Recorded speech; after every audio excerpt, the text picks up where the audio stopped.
A daddy was in maintenance, and he had a saying, if it ain't broke, don't fix it.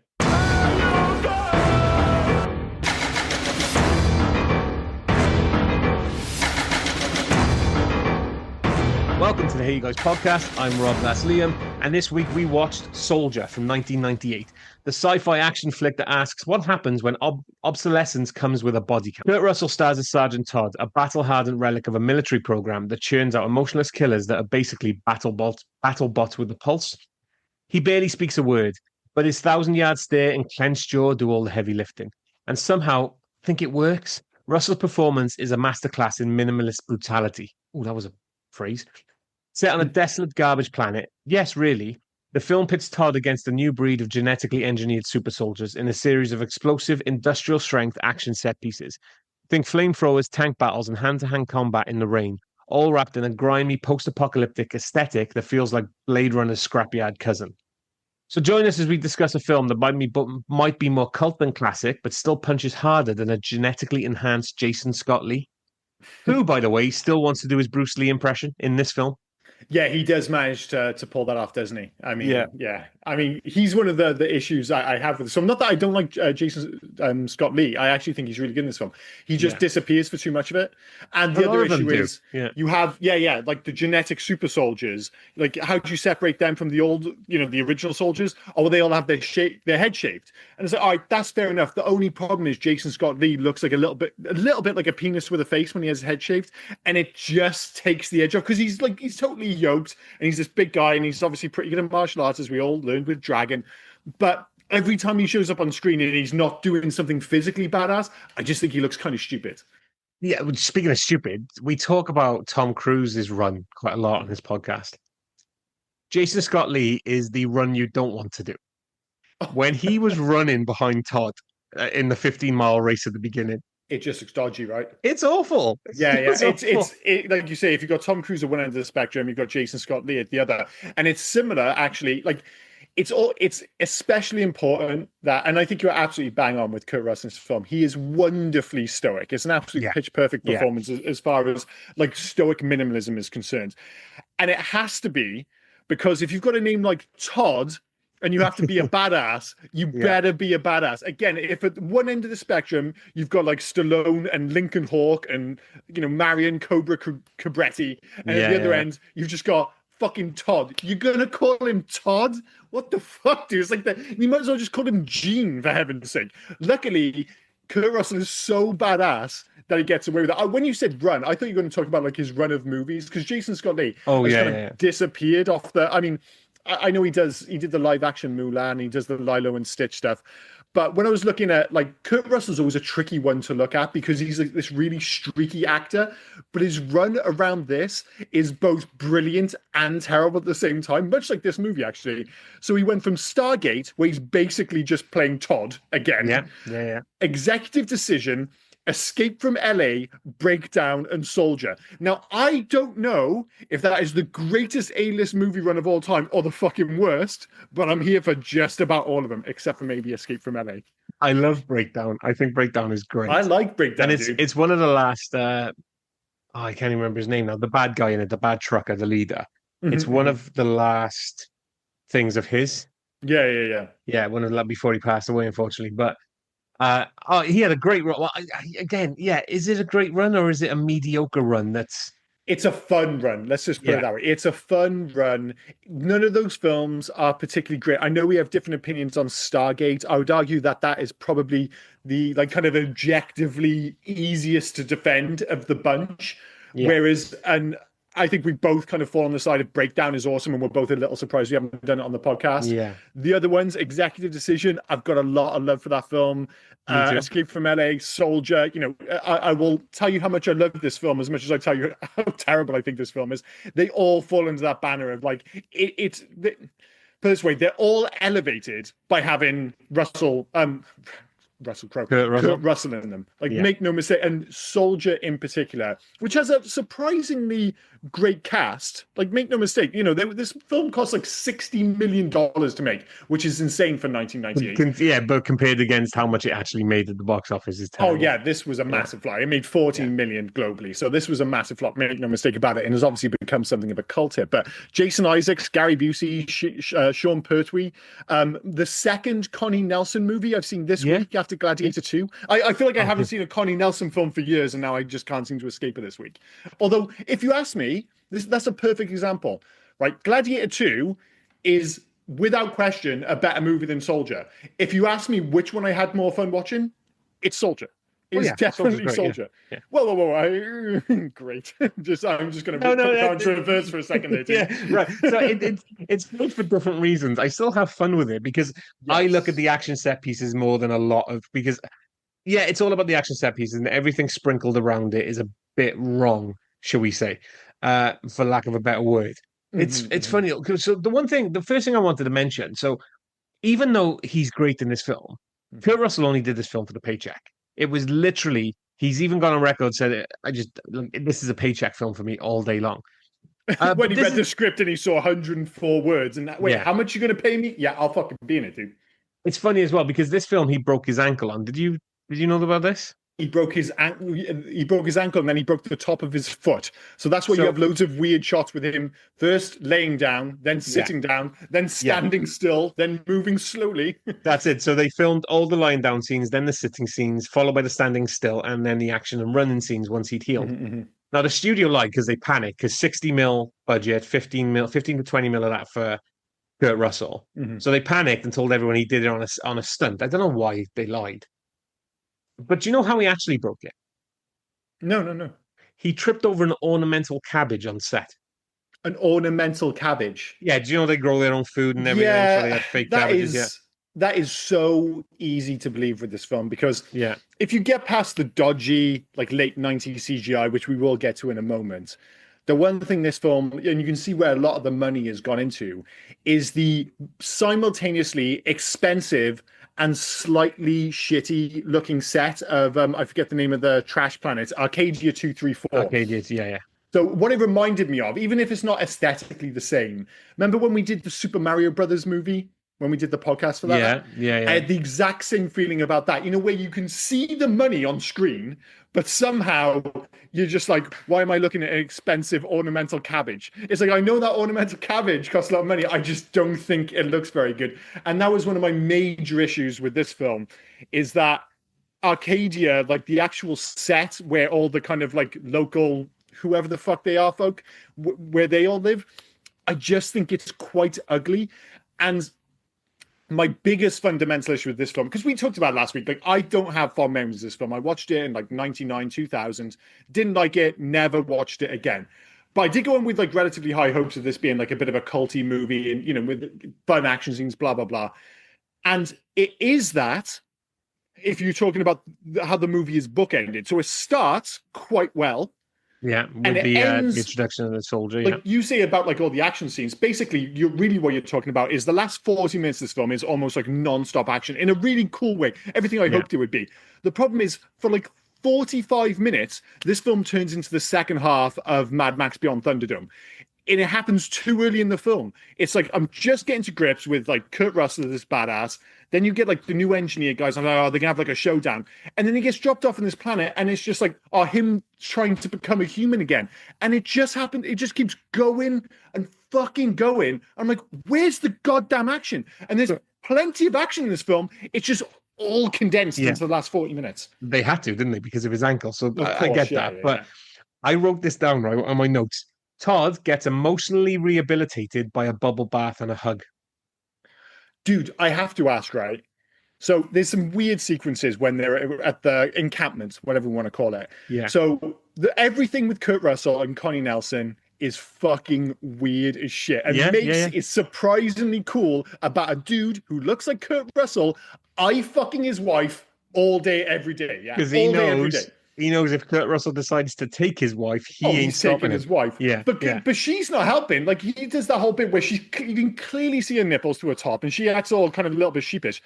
I get the impression throughout that she is absolutely down to fuck Yeah. Kurt Russell immediately. And then you get that bizarre 90s musical montage, which might as well have been called Learn How to Bone. It's such a fucking bizarre sequence. All of it. They're like, so I carried on writing. After decades of war, it appears to take just a warm soak and some gentle parenting to unlock his humanity.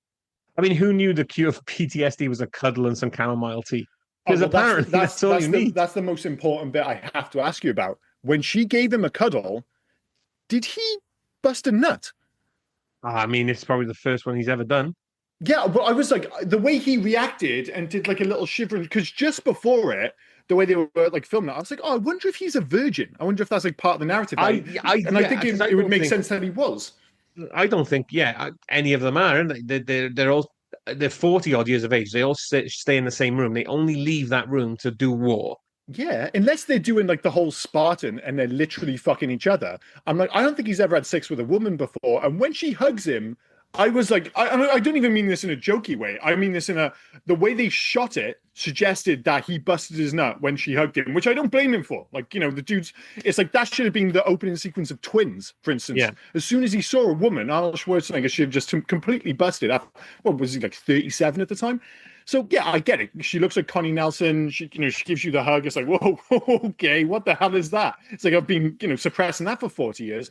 But yeah, between getting a hug, maybe busting a nut and having a bubble bath amidst an array of candles and hanging CDs, so fucking 90s.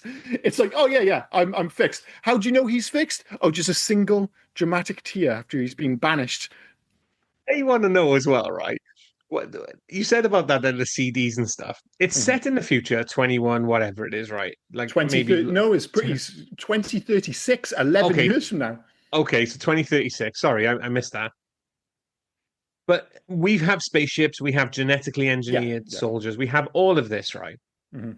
Why are we dumping, or how long have we been dumping aeroplanes, a gremlin, a green gremlin car that you can Mhm. see in the background, CDs, and everything else? Why are we dumping all these things that should no longer exist if we have flying cars and spaceships? And It's weird. It's like, yeah, their kind of like hut amongst the encampment there's a cockpit. is made out of like an Icelandic air Yeah, fuselage. And I was like, yeah. that is so bizarre that that would be there. So yeah, there are some strange choices by the design team when it comes to this film. But you know, The other it's oh, sorry, go for it. Sorry, I was changing the observation then. So my other observation, which again is insane to mention, Mhm. Gary Busey is somehow the most grounded character in this film. Doesn't feel right, does it? No, like in a film full of silent killers and super soldiers, Busey plays it relatively straight.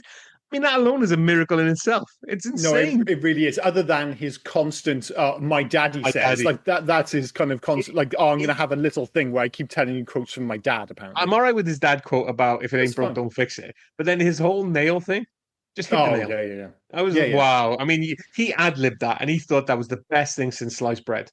And the thing is as well, I don't think they could fix it because I suspect by the way it was shot that Jason Isaacs and Gary Busey were only on set for one day. They Yeah. never leave like the control room. Other than No. like, okay, they're on the ship, it's all part of the ship. You get one shot, which is clearly all CGI, where Jason Isaacs and the other two poor sods end up on the planet at the end of the movie.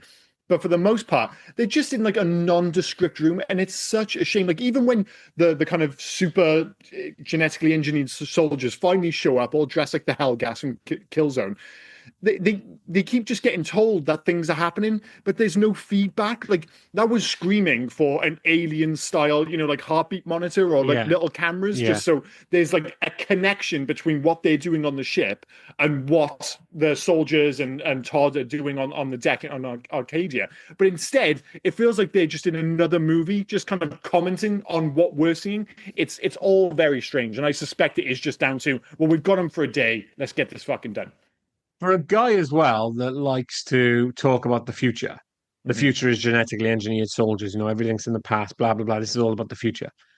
He seems to love his very old gun. Well, that seems to be, again, tonally and narratively, like this film suggests some pretty interesting things early doors. Like all the stuff about genetically engineered soldiers, about like the human will, or, you know, kind of the benefits of experience. There's like a hint of. Have you seen Gattaca before? What? Sorry?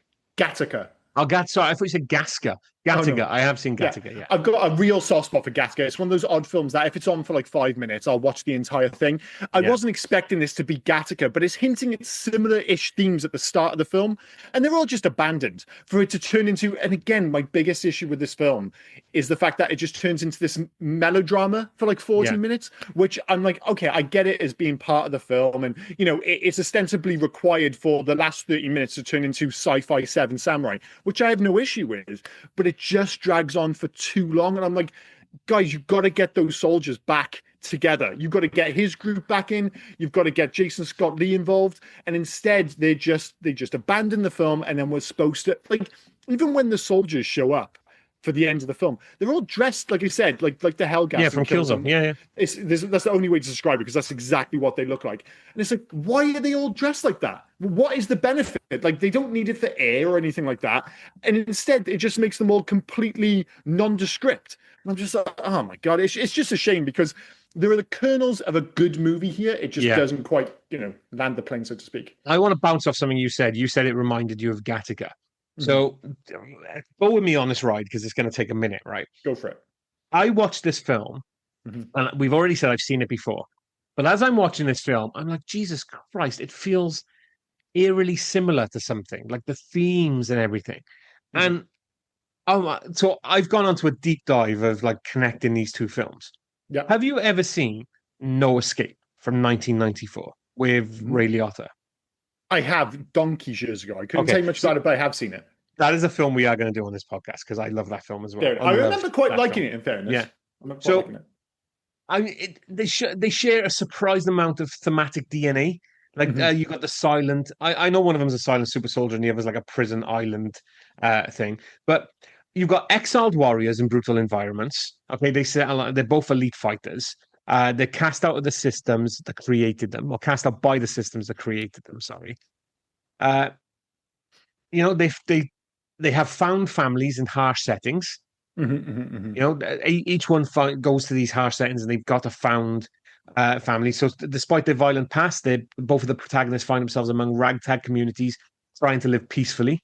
There's the corporate and military dystopia. The antagonists in both films are products of militarized authoritarian. That word. Yeah, gotcha. I wrote down. I can't say it. The historic leads with hidden depths. Kurt Russell and Ray Liotta play men of few words but intense presence. Like just the look in their eyes. Constantly. You look at Ray Liotta. Yeah, he looks like he's going to stab you. Oh yeah. He's got a different look about him, but he just looks flat out insane rather than stoic. That's for sure. They both give you video game vibes. They feel like the mid-90s actioners. You got the isolated maps, the boss fights, the stealth kills, the gear upgrades. Yeah, totally. If nothing else, it's making me want to watch No Escape again. Oh, we will do No Escape. But when I was watching, I thought this feels eerily similar to and to link it to No Escape is insane. Well, no, I see what you mean. I might have mentioned that because I've got a list myself, but No Escape, I'm not gonna lie, it's just completely dropped out of my brain. So you mentioned it, and like I said, I was just like, I remember liking it, but that's about all I remember about it. Yeah. But when you watch this film, and one of the kind of criticisms pointing his way when it was released is that it was all very cliche and it'd been done before. And I'm not sure if it's a matter of being done before, it's actually been oddly influential. But it's like when the movie starts and you get the Adam Project, it's basically just Halo. It's 100% Halo. So there's a little bit of Halo. We've already mentioned aesthetically. Or is Halo Soldier? Yeah, Halo's a little bit of Soldier. Similarly with Killzone is very much a little, there's no way Guerrilla Games, the director of Guerrilla Games, didn't see this movie and thought that would be kind of cool. But in terms of movies that were released before, there's definitely more than a little bit of Universal Soldier about this. There's a touch of the Terminator. There's a little bit of Cyborg, especially with the end of the film. The most obvious one being, like when you get to stuff with Jason Scott Lee at the end, it immediately, it totally evokes Universal Soldier. 100%. Soldier, yeah. But it doesn't have the same emotional impact. That's what that film did so brilliantly by comparison. It's like once you got to that showdown between Jean-Claude Van Damme and Dolph Lundgren, you're like, it's not just, this is a cool action scene, which it totally was, but you had that emotional and historical attachment between the two characters, and it's been building up throughout the whole film. This film has all the action stuff, and don't get me wrong, the fight between those two is fucking badass. I Yeah. just don't give a toss about Jason Scott Lee, No, which is such a shame. you're meant to feel like there is, even though they're not allowed to show emotion, there's some sort of hint between them that they hate each other because. Of But course, yeah, but but it's but you that's don't all you get it get because is a you don't. hint. Yeah, you don't get the build up or anything. I totally agree with you on that. Mhm. A lot of that side of it is done poorly. I 100% agree. And it's funny because I do prefer the fight in Universal Soldier. The fact that they both are killed by heavy machinery, one with a helicopter blade, one with a combine harvester. But Well, I mean, the I gotta say that kind of combination for the finishing move is properly elite. So it's like helicopter rotor, followed by an awesome arm break, followed by yeah, the little used but much loved double axe handle, yeah, and then one of the most brutal net breaks I've ever seen in a major kind of motion picture. I was like, God damn, he yeah. fucked him up at the end. Do I like it as much as the end of Universal Soldier? No, because this film isn't as good as Universal Soldier. But it doesn't mean that that action sequence wasn't awesome. And the build up to it, like you said, it's, this is a Paul W.S. Anderson film, and he obviously, it seems to be a bit of a symbiotic relationship between him and video games. He clearly loves video games, which is very clear by the fact that he directed Mortal Kombat, which is, a goofy, fun movie. Yeah. Most famously, the Resident Evil films, which I think we both agree are okay at best. It's pretty terrible at worst. Yeah. I tried to I did watch Monster Hunter. Again, it's It's nearly not all of good, his dude. films. So there's Resident Evil, Mortal Kombat, Monster Hunter, Pompeii, Death Race, In the Lost Lands. There are a few others. So And sorry, I will sorry, before you go for could. it. I just well, you've mentioned it from a guy that watches all crap, as Yeah. we've said. I turned it off. I turned in the Lost Lands off after 4.5 minutes. I made it to the end of the trailer. I was just like, that's fine. And do you know the Yeah. biggest shame is one of the issues with this film, but the time is, you can base it more around when this was released in 1998 and the state of special effects at the time. But so many of his films have got like ugly brown CGI, and In the Yeah. Lost Lands in particular is a very Oh, it's ugly awful. film. Yeah. Now I know you're not the biggest fan of Event Horizon, but I think the accepted wisdom is that is his outlier. Like that is like you look at that film and you're like, why does this movie, even if it's not your cup of tea, why does this movie look so much better than all of his other films? And I think on most people's like, again, totally appreciating it's not your cup of tea and it wouldn't be your favorite. I think 99 out of 100 lists would probably have Event Horizon as Paul W.S. Anderson's best film. You know what's funny with that as well? What's that? So Paul Anderson made Mortal Kombat. Yes. His next film was going to be Soldier. Mhm. Kurt Russell was exercising like 3 hours a day to become the soldier. Mhm. So Paul Anderson gave him time to you do what you got to do. You bulk up. You become the soldier. Yeah. It's absolutely fine.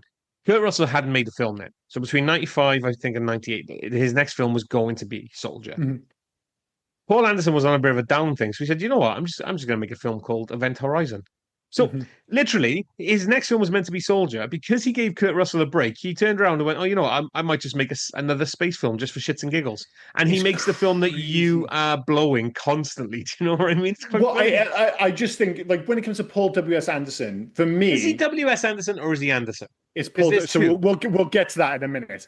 All right. So Event Horizon, I think, is an absolute outlier in his filmography. I think it's so much better directed. I think it's a better film than nearly all of his others. To the extent where I think it belongs in that kind of category of directors who make like one good movie. It's like Richard Kelly did Donnie Darko, and then nothing else really landed. There was Michael Lehman who made Heathers. I'm not having Hudson Hawk. It's a piece of shit, and you fucking know it is. This is a little bit harsh, but Neil Blomkamp, has he really lived up to the promise of District 9? I'm like, I wanted to love his other films. I wanted to love, what was the one with Matt Damon? Oh, Matt, Elysium, wasn't it? Elysium, man. That was like on paper. That was. I mean, Chappie might have been movie. all right if you didn't put Ninja and the other one in there. Oh my God, it was tough going. But but the issue with calling Paul Anderson, and my issue with all these directors, so there's Paul Anderson, there's Wes Anderson, and there's Paul W.S. Anderson. It's confusing as shit. Although I will make the argument that Pompeii perhaps doesn't belong in the same conversation as There Will Be Blood and the Royal Tenenbaums. He is the black-haired stepchild of the Paul Anderson clan. That's for damn sure. I don't mind his death race with Jason Statham. I think it's schlocky, I watched it fun. once, and like I said, I don't hate Mortal Kombat. I don't hate the first Resident Evil film. It's watchable, but when you watch this film, And it's the same issue again. Sorry, because I mentioned Death Race, I just want to ask: am I going to assume that you haven't watched Death Race 2, Death Race 3, Inferno, or Death Race Beyond Anarchy? So there are 4 Death Race films.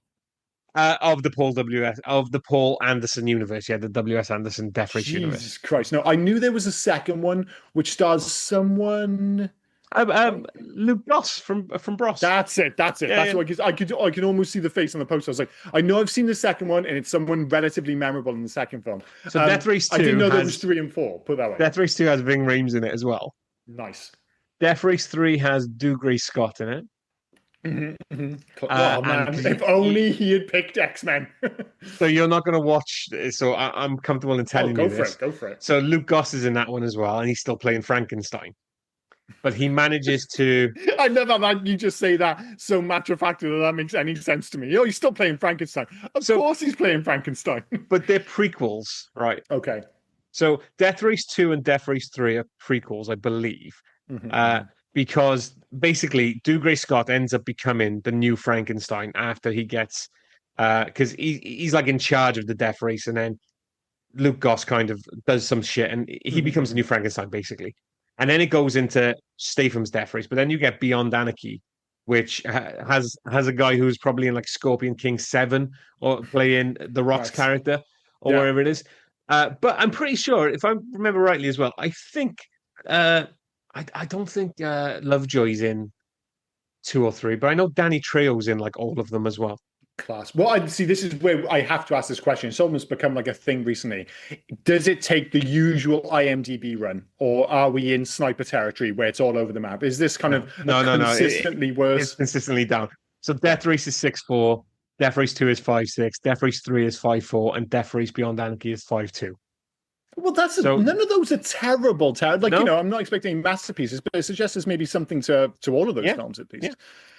Well, that's the thing. The Paul W.S. Anderson thing is when I'm watching this film, and he takes some like big swings, like with his there are some like stylistic swings, with his like unique cuts and transitions, especially at the start of the film. I just always feel it's a little bit clumsy. And when I'm watching this film, I like the concept. I like Kurt Russell.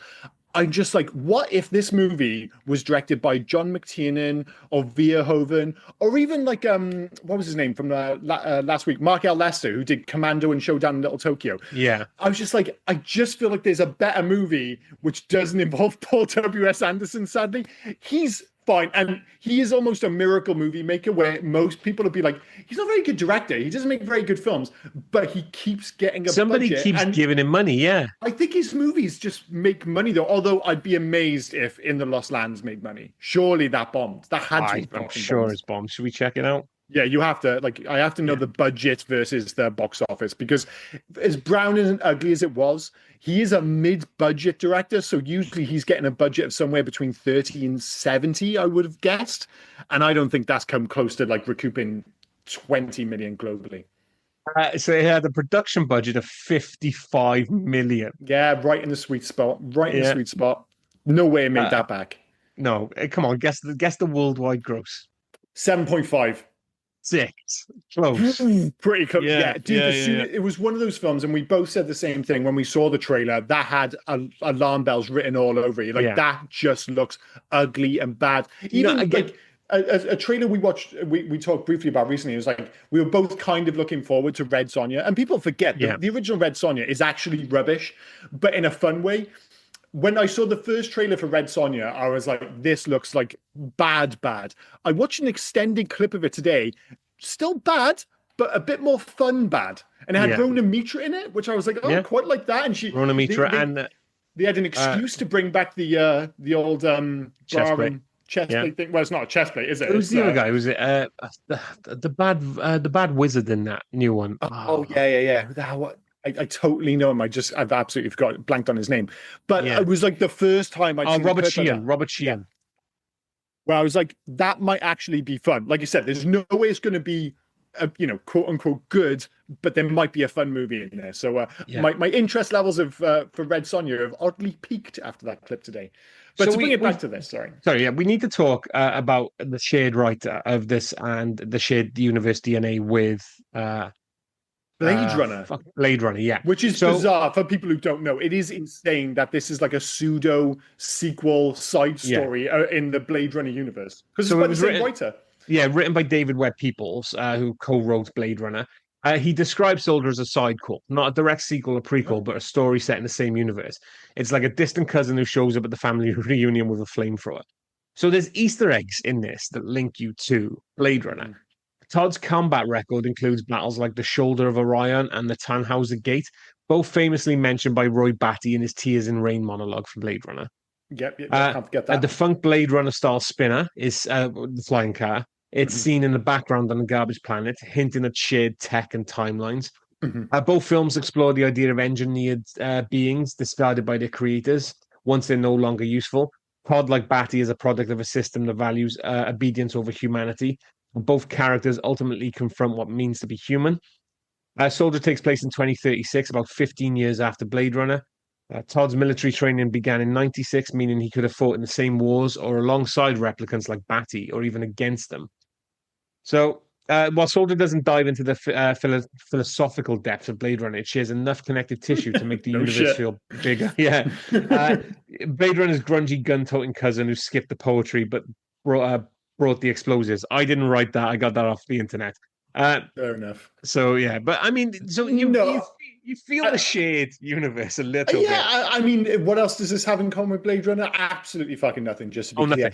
nothing. But that's the thing, because it's this side quill, if we're going to go with that as what it is, it doesn't really harm because the attachment is so kind of limited. It's just like Yeah, it belongs in the same universe. Like before we start the podcast, we're talking about how we're excited for potentially for the new Resident Evil, and one of the smartest choices they've made is that it's going to be Resident Evil, but it's not going to include the characters. Now, those characters from the video games can still exist in that universe, but yeah. you don't have to have any relationship. We don't need any, we don't need any reference like Decker or anything like that in this film. It's just there are a couple of cool little nods. Go, oh, this exists vaguely in the same universe, somewhere across the other side of the universe, but in the same universe.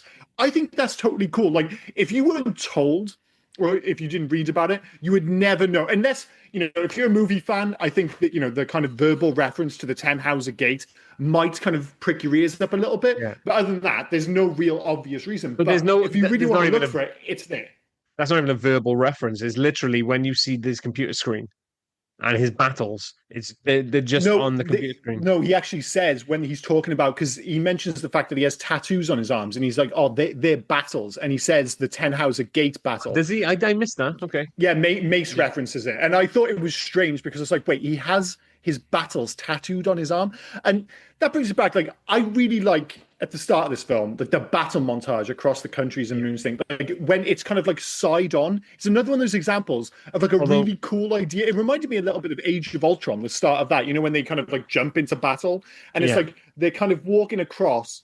And it's almost like a storyboard. Yeah, like, and it I keeps thought that changing. was really cool. Yeah. That was really cool until they got to the moon or whatever it was, and he's got his space helmet on, his spacesuit on.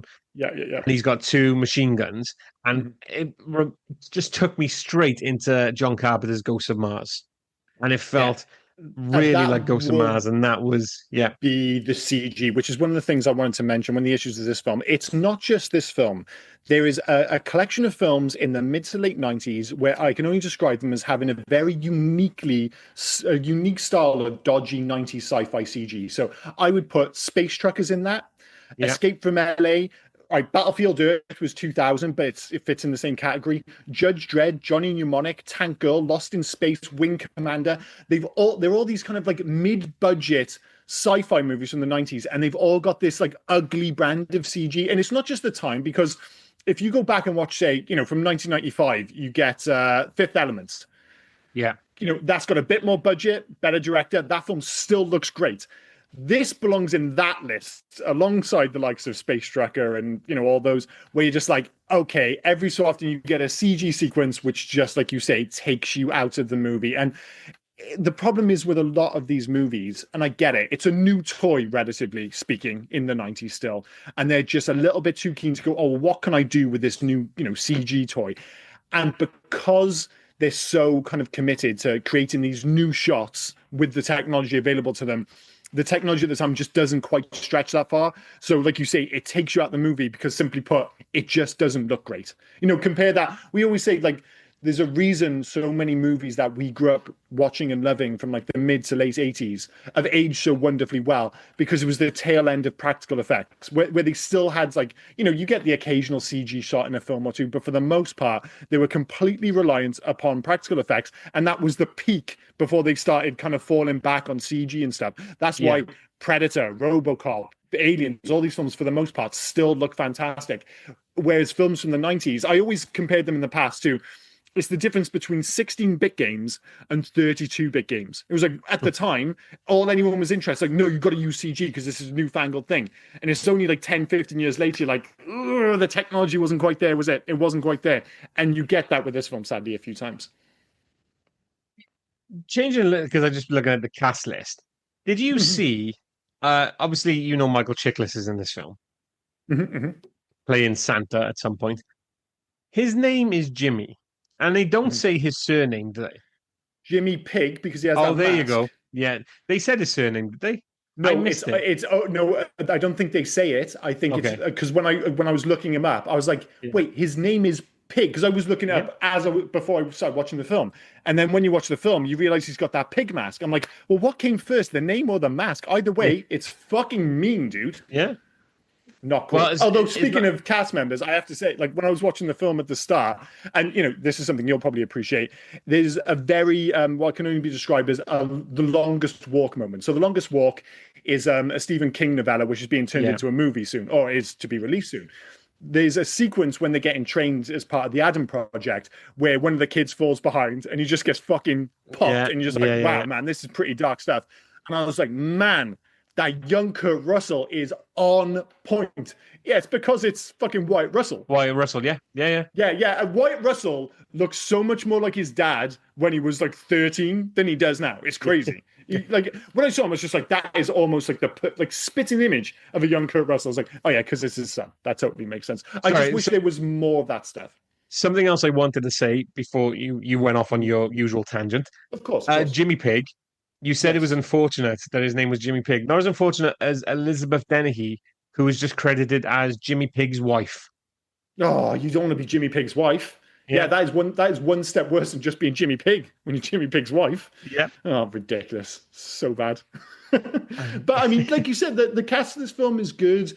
Yeah. I really like the first 15, 20 minutes, dodgy CG aside. And that was, like I said, one of the issues that I had with it when I watched it when I was younger. I was like, I just never thought this movie looked very good. It's almost quite charming now, and I was willing to accept the fact that it's of its time. And for like 15, 20 minutes, other than the occasional stylistic choice I didn't get on with, I was like, man, I'm enjoying this film. I really like the fight where they're on the chains. I thought that was quite imaginative. Yeah. Although, I do have to ask you, right? So they have the fight on the chains, yeah? Two of the dudes are obviously dead. One fell, hit the ground. The other guy got shot in the head by, laughably evil Jason Isaacs. Yeah. And then Kurt Russell's character, Todd, he falls down. Clearly, they make a show of him grabbing the chains to kind of like calm down his fall. Then he falls on his friend. What injury did he have that left him with his eyes wide open, but otherwise knocked out? And also to the point where nobody was like, should we check his pulse before we throw him in the bin?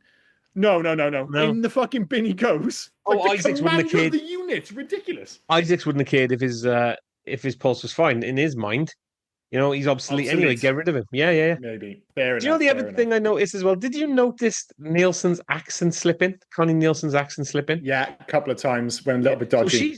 So she's Danish. Mm-hmm. And this is one of her first films, which is amazing to me because Connie Nielsen, in my mind, has been going since the 80s. But apparently, no, this is one of her first films. Yeah. And it's Paul W.S. Anderson. So he's not going to be pushing for like accent consistency, is he? Just do what you got to do. No, just let's get this. I bet you all of his films come in at least on budget and on time for the most part, unless people break their feet and ankle, of course. But it kind of just throws you out of it a bit because they're all speaking predominantly American. Obviously, you've got Sean Pertwee who can speak American. He's not giving you the American accent. He's just being Sean Pertwee. Very good at being Sean Pertwee, but he's being Sean Pertwee. So she's trying to speak in some sort of accent, and her Danish just kept slipping through. It really took me out at points. It does a bit, although it wasn't as big an issue as right. And maybe you've got the answer to this. So they're on this planet, Arcadia 234, yeah? Yeah. and they've dropped Kurt Russell there, and he says, "All right, fair enough." Is Jason Isaacs just by chance deciding to have a kind of military testing thing on that planet? Is it just a sheer coincidence that after he dropped on the planet, that's where we're going to go and have our kind of military training, whatever the fuck they're doing? So, from what I gathered, he said we've got to like the next mission is around this place, and there's an unmanned planet, so we'll do it there. And it just so happened to be that that was the garbage planet, as they called it, I guess. It just seemed like one of those coincidences. It's kind of like, right, I love Star Trek 2009, I want to say. The With the J.J. Abrams remake. Yeah, the J.J. Abrams one.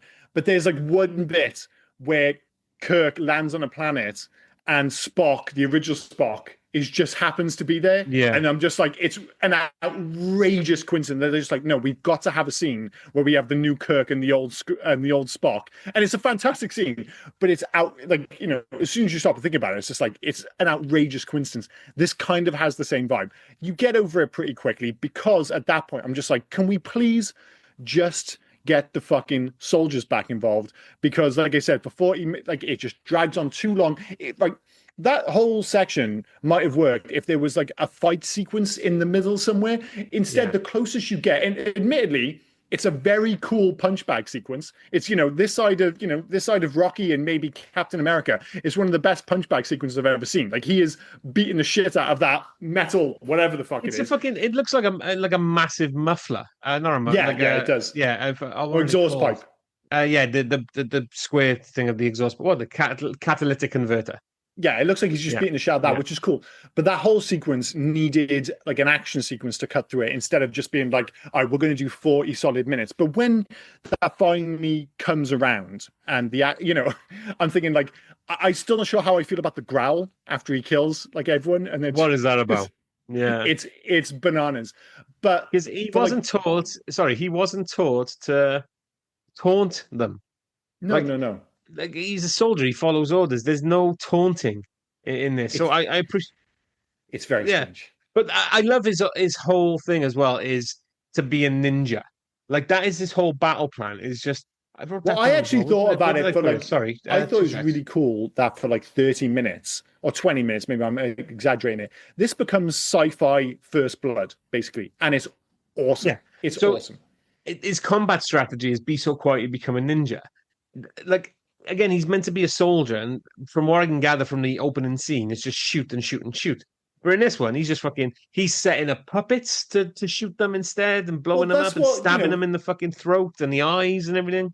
But that's the other side of, again, if I was, the immediate comparison to me would be, think of that as like a sci-fi Rambo. It's like Rambo is very capable of going two guns, gung-ho and stuff like that. But he's just as good as like when he knows he's outnumbered. Like they go specific references, like there's 17 of them. It's like, all right, well, I'm going to have to like thin the herd. I can't just go out kind of all guns blazing because especially with the idea that even though I'm accustomed to going out all guns blazing, he's usually in the position of power, but he knows that these are all genetically enhanced. So he's going to have to, it, again, kind of leans into one of those early themes, which is just kind of abandoned most of the film, the experience over talent and all those other things, those years in the field, which give him the, the elements of surprise, whatever, blah, blah, blah. But whichever way you look at it, that 20 minutes in the build up to his fight with Jason Scott Lee, or what is it, Kane? Is that his character's name? Kane 607? Something like that. I was just Kane 607, yeah. I wasn't stoked about them all being dressed by like Hellgas. I would have preferred if they were, if it was the actual soldiers, but whatever. But the way he takes them all out, I was just like, man, I just wish this had kind of come about 20 minutes earlier. Yeah. And he gets the full kit up scene, although I love a kit up scene. His kit up scene is great. His kit up scene's great, but he has that great line where he's like, I'm gonna kill them all, sir. And he keeps calling Connie Nelson sir. And for me, it all gets a little bit Marcy and Peppermint Patty from Peanuts. It's just there's something not quite right about him constantly calling her sir. I don't know why I find it weird, but I just did. I took it as in his mind, he's latched onto her as the general. Yeah. He's latched onto her as the general. So that's the one he has to protect. So that's why he can go up against who is old. Right, no, it doesn't. I get that. But I mean, yeah, you'd think he'd call her ma'am if you were doing it properly. You'd call her ma'am, yeah. But I don't know. I guess no, it's not a big deal. No, but I guess what I'm trying I to say, totally agree with you. he's not looking at like sexuality or anything like that. That she's just now. But he totally is. Oh, but There he were totally. 40 No, well, minutes he preceding was. Yeah. that where Oh, it's he's. basic. That's literally all that happens. For 40 minutes, all that happens is he eye fucks Connie Nelson for 40 minutes while things occasionally go on in the background. That's all that Dude, happens. the end of that film, he's picked the kid up. He's now become stepdad. They're on their way to the Trinity Moons. He is so going into like the general's quarters and fucking Connie Nielsen before they get there. I mean, that's the thing. She's gonna make a man out of him. If you want to do the dark version of this film, it's the end of 28 Days Later. You know, when they show up at the encampment and the soldiers like save them, but like they haven't had sex or a woman, and the guy's like really polite, but he's just like, yeah, but the guys are all going to fuck you, sadly. I think it might be a little bit like that. He'll be stoic and slightly kind of like apologetic, but it's like we're all going to pin the tail on Connie's ass. Like that's just the way it's going to go, you know? I wouldn't say all of them. I think he's picked the prime one for himself. I think you are right. They do have more women. So, I mean, the other soldiers, Riley and the guys, all they got to do is take out the dudes. Be a freak fest. Yeah.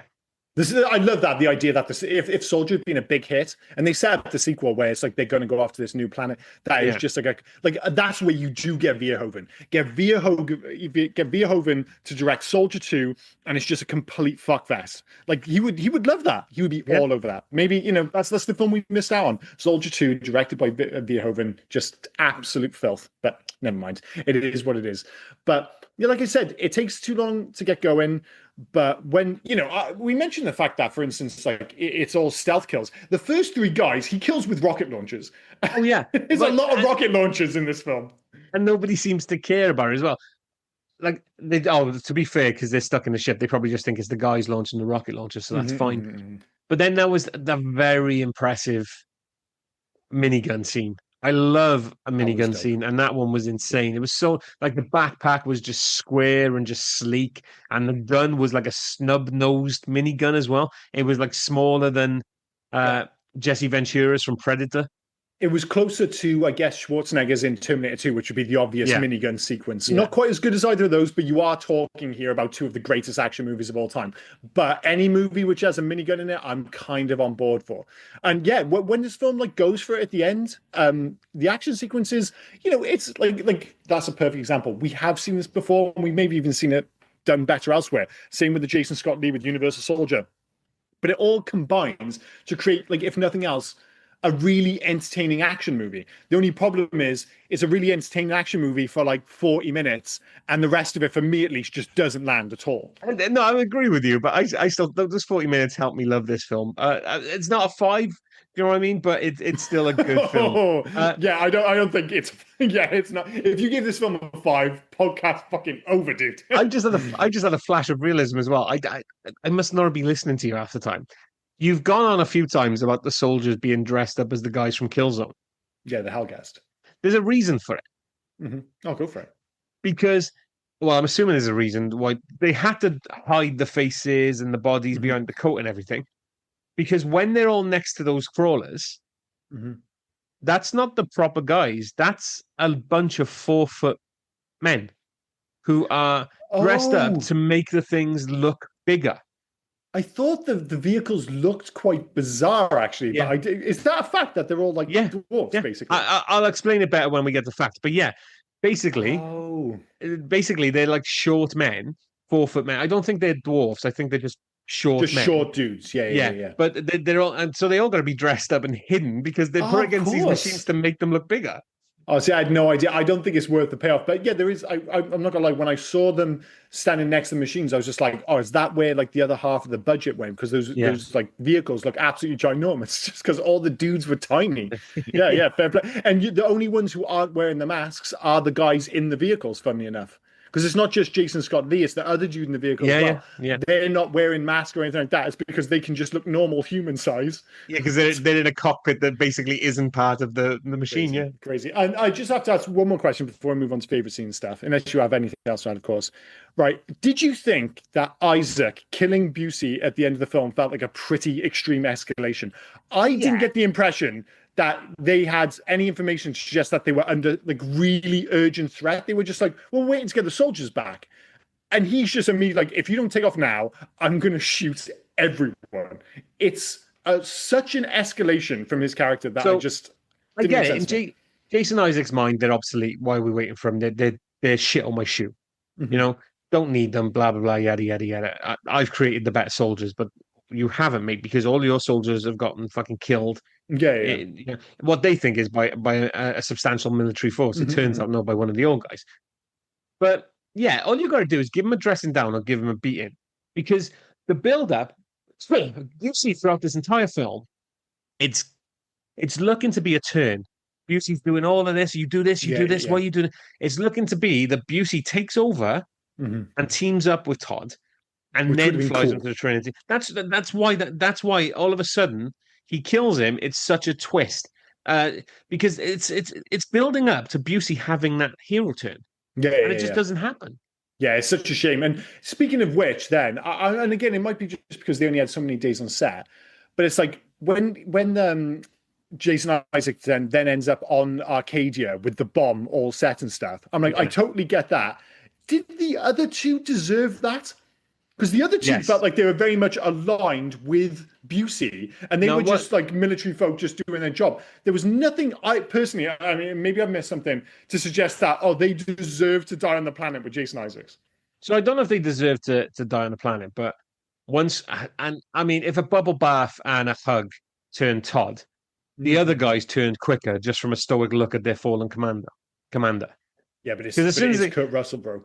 I know, yeah, but as soon as they saw him, you know what? Yeah, let's mutiny. Let's chuck these fucking guys off the planet. They Off, probably did just enough with that, where they had the sequence when they're like, you don't even have to salute anymore, and they don't know what they want to be. And then, of course, Kurt yeah. Russell comes back. They do the salute. It's like, no, you're soldiers again, and I'm your boss. And it's like, yeah, that's kind of cool. I still feel like it was harsh that they had to throw those two off the ship, but it is what it is. It is what it is. The, Do you have the, anything else to add before we go to our yeah, the favorite scene? last thing I will mention, because you mentioned about chucking off, was Jason Isaacs pissing himself. Yeah, And yeah. I looked into it because he pissed himself, but that piss looked very like, nuclear.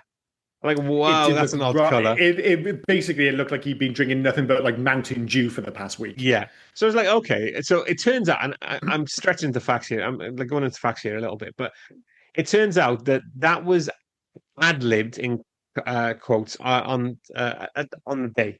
It was just like I think Jason Isaacs. Improvised. Yeah, there. Thank you. I should piss myself. All right. Well, what have we got hanging around? So it's just pineapple juice poured down his leg.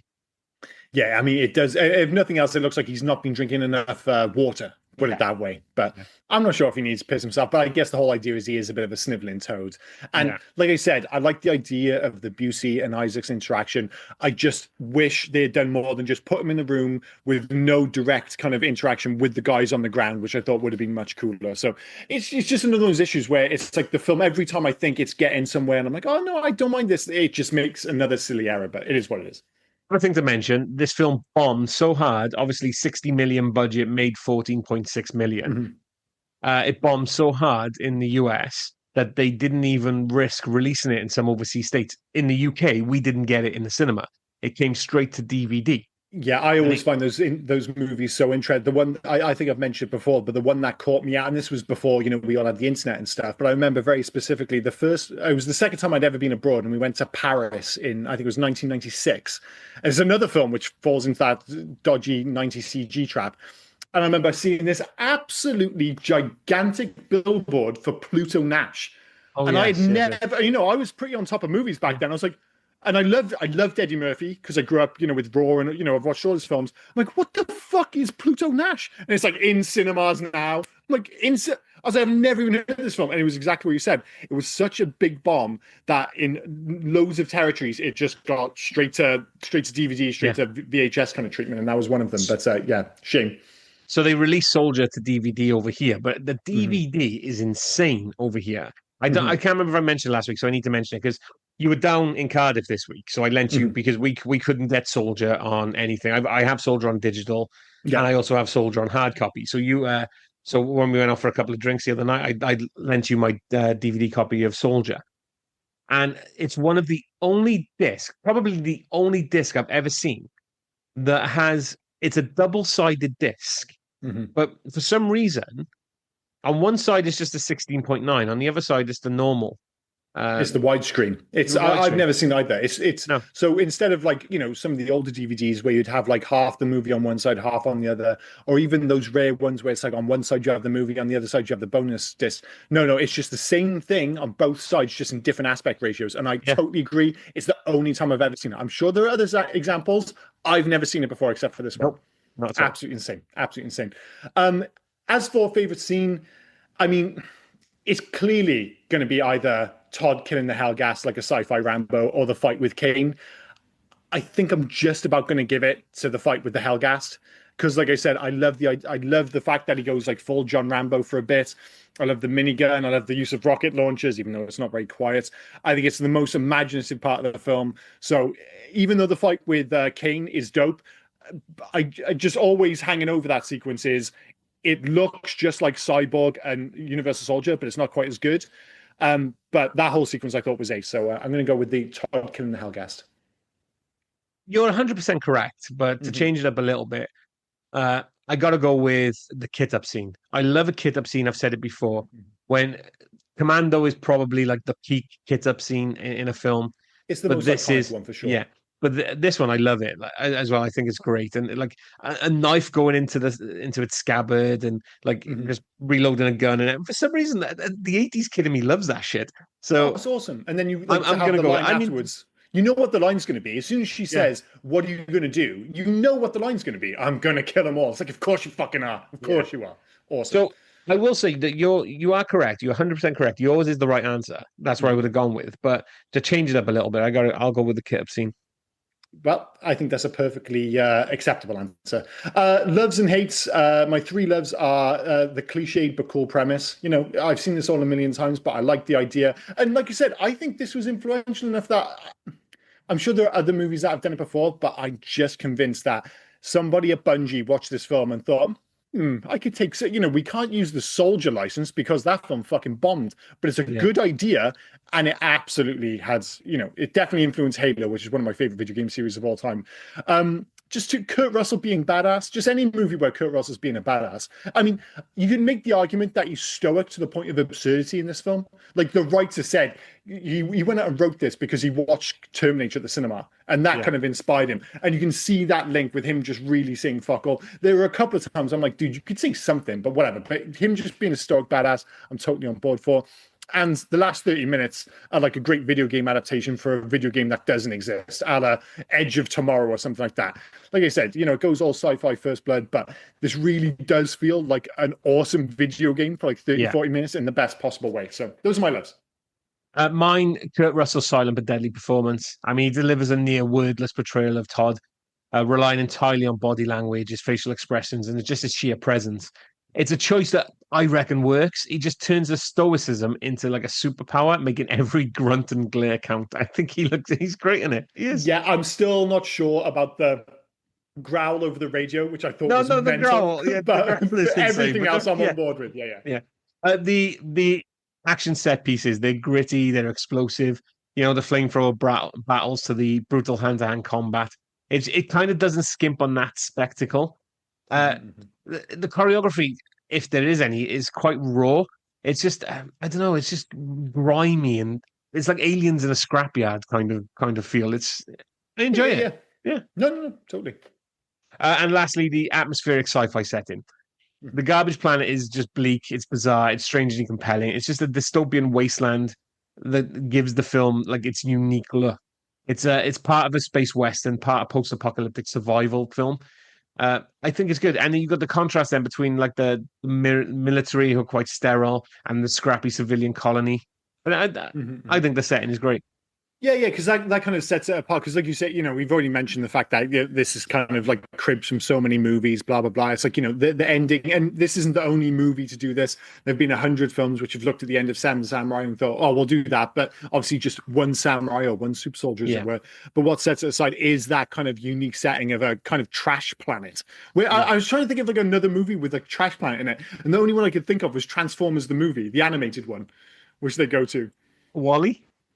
WALL-E, that's a great shout. But that's just Earth, isn't it? It's still a trash planet. Yeah, it's a trash planet, isn't it? I'll give you that. In terms of hates, number one, questionable 90s CGI. I mean, it's a little bit more charming now that time has passed, but it still doesn't look great. Two becomes the second half of Beyond Thunderdome for like 40 minutes, which really is my biggest issue with this film. Yeah. Actually, no, this might be my biggest issue, but it's linked to that. Kane and his crew disappearing for most of the movie. And I also think it's a missed opportunity to have Todd's crew more involved at the end of the film. Like you said, I didn't even think about the whole Gary Busey thing. That absolutely makes sense.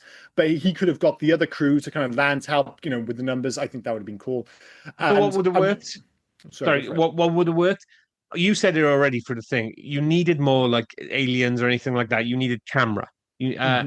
So as you got the head cameras or something, you get a glimpse of Todd's face. Gary Busey sees it, realizes Todd's on the planet, Todd's fighting him, team up with Todd. Or Riley and his crew, somehow it gets back to them that it's Todd who's fighting this. So they decide we're going to go help. And not have randomly 17 people to fight. That's you could insane. you could have like Connie Nelson to be a bit more active. You could have her kind of when he says, "Oh, there's like 17," or say he says there's going to be 24 of them. She's just like, I can't. Like he's going to get killed if he does this on his own. And then she finds her way to the ship and tells the other soldiers, so she's being an active participant. So, oh, you've got to come help him out, otherwise he's going to get killed. And then they go in for the fight as well. She's trying to disarm the bomb, and Riley comes up and says, "No, this is how you do it." Yeah, you need something else. And I'm going to sneak in a fourth one because I often do. I mentioned it a couple times, but the interesting concepts on genetic testing, the benefits of experience, and the power of the human will and spirit, a la Gattaca, are all abandoned. And I think I'm not expecting a deep dive into any of those. I just think if you keep the narrative on the super soldiers versus the original soldiers, I think that narrative can run all the way through the film much more successfully. And I think those things are all interlinked. And it's just a shame that it all just goes missing for 40 minutes. But it is what it is. Yeah. Well, those are my hates. Okay, so number one for me is a thin plot. I mean, the story is just straightforward, but it's like straightforward to the point of being skeletal. There's just nothing in it.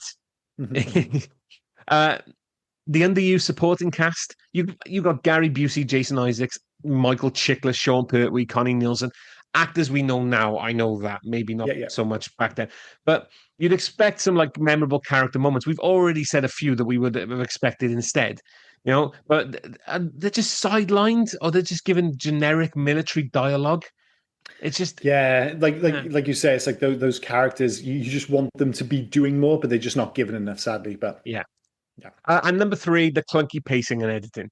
I mean, you've got slow stretches followed by sudden bursts of action. The editing doesn't help at all. It's abrupt transitions.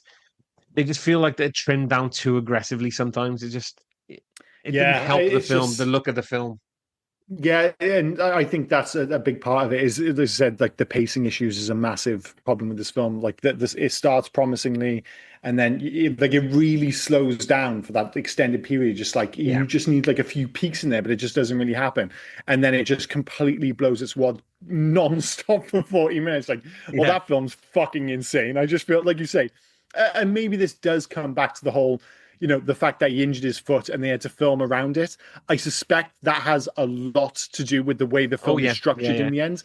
And sadly, you can't see it on screen. They weren't able to hide that. But it's a bit of a shame. There's, like you said, I'm not going to say a great film in here, but there's a decent action film in here, kind of just on the edge, just tiptoeing around the corners, but it never quite gets there. No, this is where we differ, because this is a decent action film that's tiptoeing on the edge of great action film. Yeah. Well, it's going to be interesting to get to scores and recommendations. Yeah, which is one of those interesting ones because it's a personal taste thing. I think all the way through, it's one of those we've agreed on just about everything. Yeah, but I can already see you talking about 3 going on 4. I'm stepping on this already, but me going about 2 going on 3. But we'll find out soon enough. Soon enough. Any alternative titles to this film other than the very simple Soldier? Yeah, Austria was Star Force Soldier. No. Yeah. Brazil, The Soldier of the Future. Okay. Czech Republic, really missed the point of the film. Mercenary, Legion of Doom. No, not having that. Yep. Greece, The Veteran of the Future. No. What else have we got here? Mexico, The Last Soldier. No, he's absolutely not the last soldier. No. Portugal, Relentless Soldier. I mean, he is quite relentless, but... that's it, really. There's I actually quite like Soldier. It's one of those really simple titles. It's just straight into the point, isn't it? The guy is like Commando. Yeah. Just like this is just an action movie, and it's like it's going to be a little bit better, or there's going to be a bigger budget because it's like Kurt Russell's in it in the same way that Commando had Schwarzenegger. But yeah, just simple to the point, soldier, no fucking about. Yeah. Any facts to this one? We've already said a few of them, of course. Yeah. Any more? Clint Eastwood loved the original script and was attached to direct for a while. Oh, it'd been interesting. Well, I tell you what, it would have been a better movie. Yeah. And he would actually be perfect for this because he is like the epitome of no fuss, no muss directing. Yeah. And he's super stoic. Yeah. Yeah. Oh, man. That'd be great. Shorter people, 4 foot tall, were used in the scenes with the large military vehicles to make the machines look larger. So suddenly all those soldiers dressed in those ridiculous suits absolutely makes sense. It still sucks, but it makes sense. Right. So Todd's service record displayed on the computer screen includes the following: the battles of Tannhauser Gate and the Shoulder of Orion, references to Blade Runner; the receipt of the Pliskin patch, reference to Escape from New York and Escape from LA; the receipt of the O'Neill Ring Award, Stargate; the receipt of the Cash Medal of Honor, Tango and Cash; the receipt of the MacReady Cross, The Thing; receipt of the Captain Ron Trophy. Captain Ron. This might be the coolest thing in the film. The receipt of the McCaffrey Fire Award, Backdraft. Nice. Receipt of the Dexter Riley Award. This is fucking deep cuts. Dexter Riley Award to his original Disney films, The Strongest Man in the World, Now You See Him, Now You Don't, The Computer Wore That makes me feel better about not getting that reference then. Citations of the Nibian Moons campaign, the Antares Maelstrom War, and the War of Perdition's Flames. Locations referred to in Star Trek II: The Wrath of Khan. That's pretty badass. That is pretty badass, in fairness. Whilst listing the weapons on which Todd is trained, you can see he's capable of using the Illudium PU-36 ESM, otherwise known as the Illudium PU-36 explosive space modulator. This is the same weapon Marvin the Martian is always threatening to use on Earth in his Bugs Bunny cartoon appearances. Again, that's very cool. That is very cool. That is a really awesome reference. So you've already said 104 words for Todd. Todd's weapon training record lists the USMC Smart Gun and the M418 Pulse Rifle from Aliens and Doom MK4 BFG, a reference to the computer game Doom. Yeah, that's pretty cool again. Yeah. I mean, this dude fucking loves video games. There's no two ways about it. He's like the slightly more he is the more talented. He's like the mid-budget equivalent of like Uwe Boll. Like Uwe Boll, like I know some people will be like, so bad it's good. His films are just bad. Bad. His films aren't so bad they're good, but I have seen like 90% of his films. I mean, that's the difference between us. Your bravery to sit through those. I've tried to, like a couple of his films, like Far Cry and stuff like that. They were on TV. I gave them 10 minutes. They're just bad. They're not bad. They're good or anything like that. They're just bad. Paul W.S. Anderson, he's never played the video games. He has never once played any of those video games. He saw the titles. That's not the problem. That's not the problem with those films. I'm all for the idea that somebody walks in and they're just like, someone explains what a video game is and then they go and do their own thing. You know, the most extreme example is like, something like The Shining, where it's like, I've read the book, but I'm going to just do my own thing. That's fucking awesome. But it's Stanley Kubrick. The problem with Uwe Boll films are not that he hasn't played the video game. He can play every video game known to man. Those films wouldn't be any better. But sorry, carry on. No, it's okay. One of the trashed items viewed in a junkyard after Todd is kicked out of the refuge community is a green AMC Gremlin. I already mentioned that. Keanu Reeves was originally set for the lead role. That would have been interesting. Although he would have been, obviously, they would have had to change the narrative because he would have been a lot younger, wouldn't he? Yeah. But it still works. Like, this isn't really a film about age. This is a film about... it's just because he's 40, but he could have been a soldier in his 20s and just became obsolete. It didn't matter. Another one who was signed up to star in it was originally Stallone. I couldn't do it with Stallone. I mean, I think it would work. I think he could do stoic again. He's a pretty decent actor. I don't think I prefer Kurt Russell in this role, but still, I don't think Stallone would have been an appalling choice. In the same way, Keanu's a different film, but I feel like you can almost have the same movie with Stallone. So back then, I would have been all right with it, but listening to How Did This Get Made podcast at the moment, they're doing like a Stallone summer. So they're picking Stallone films they've done previously and new ones, and listening to how insane, and we've said it a few times on some of the ones we've done, how insane Stallone is in like making behind the scenes stuff.